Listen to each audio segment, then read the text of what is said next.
You are an indie designer. You're brilliant. You had so many ideas last night. Oh my God, you couldn't sleep. You couldn't wait to get in the studio. You had like 10 things you wanted to do. And you get in the studio and you're like, what the?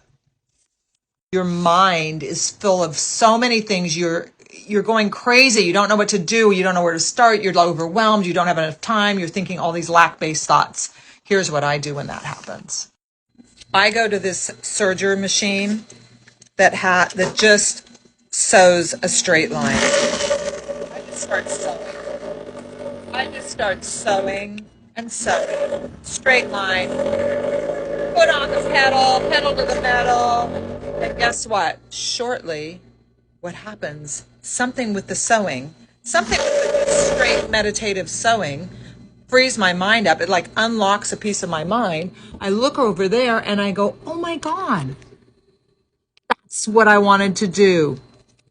It's like magic. Try it. Do something. Do a monotonous task in your studio. Clean your studio up.